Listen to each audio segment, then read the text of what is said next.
अब जो खबर मैं आपको देने लगा हूं ना, ये है बड़ी खबर। जनरल बाजवा तक तो हर आर्मी चीफ को ये लगता था कि क्योंकि वो फौज का आर्मी चीफ रहा तो रिटायरमेंट के बाद फौज उसकी प्रोटेक्शन करेगी और उसे कुछ नहीं होने देगी। ये कॉन्फिडेंस आसिम मुनीर साहब को क्यों नहीं है? सवाल ये पैदा होता है, वो क्यों लाइफ टाइम इस्तिस्ना लेना चाहते हैं?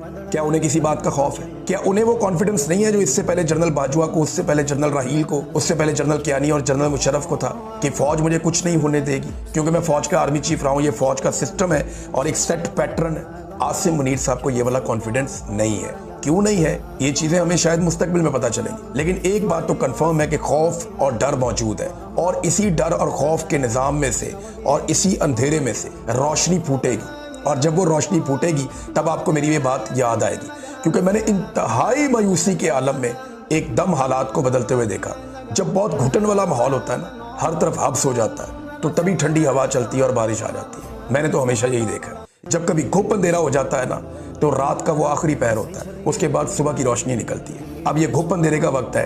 अच्छी खबर ये है कि हम यहाँ पे मौजूद हैं। कोशिश सिर्फ ये करनी है कि आपने हार नहीं मानी। अब जो खबर मैं आपको देने लगा हूं ना, ये है बड़ी खबर। जनरल बाजवा तक तो हर आर्मी चीफ को ये लगता था कि क्योंकि वो फौज का आर्मी चीफ रहा तो रिटायरमेंट के बाद फौज उसकी प्रोटेक्शन करेगी और उसे कुछ नहीं होने देगी। ये कॉन्फिडेंस आसिम मुनीर साहब को क्यों नहीं है? सवाल ये पैदा होता है, वो क्यों लाइफ टाइम इस्तिस्ना लेना चाहते हैं? क्या उन्हें किसी बात का खौफ है? क्या उन्हें वो कॉन्फिडेंस नहीं है जो इससे पहले जनरल बाजवा को, उससे पहले जनरल राहील को, उससे पहले जनरल कियानी और जनरल मुशर्रफ को था कि फौज मुझे कुछ नहीं होने देगी क्योंकि मैं फौज का आर्मी चीफ रहा हूं, ये फौज का सिस्टम है और एक सेट पैटर्न है। आसिम मुनीर साहब को ये वाला कॉन्फिडेंस नहीं है। क्यों नहीं है? ये चीजें हमें शायद मुस्तकबिल में पता चलेंगी, लेकिन एक बात तो कंफर्म है कि खौफ और डर मौजूद है और इसी डर और खौफ के निजाम में से और इसी अंधेरे में से रोशनी फूटेगी और जब वो रोशनी फूटेगी तब आपको मेरी ये बात याद आएगी, क्योंकि मैंने इंतहाई मायूसी के आलम में एकदम हालात को बदलते हुए देखा।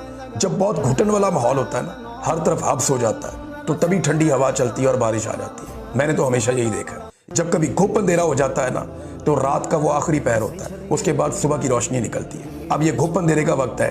अच्छी खबर ये है कि हम यहाँ पे मौजूद हैं। कोशिश सिर्फ ये करनी है कि आपने हार नहीं मानी। अब जो खबर मैं आपको देने लगा हूं ना, ये है बड़ी खबर। जनरल बाजवा तक तो हर आर्मी चीफ को ये लगता था कि क्योंकि वो फौज का आर्मी चीफ रहा तो रिटायरमेंट के बाद फौज उसकी प्रोटेक्शन करेगी और उसे कुछ नहीं होने देगी। ये कॉन्फिडेंस आसिम मुनीर साहब को क्यों नहीं है? सवाल ये पैदा होता है, वो क्यों लाइफ टाइम इस्तिस्ना लेना चाहते हैं? क्या उन्हें किसी बात का खौफ है? क्या उन्हें वो कॉन्फिडेंस नहीं है जो इससे पहले जनरल बाजवा को, उससे पहले जनरल राहील को, उससे पहले जनरल कियानी और जनरल मुशर्रफ को था कि फौज मुझे कुछ नहीं होने देगी क्योंकि मैं फौज का आर्मी चीफ रहा हूं, ये फौज का सिस्टम है और एक सेट पैटर्न है। आसिम मुनीर साहब को ये वाला कॉन्फिडेंस नहीं है।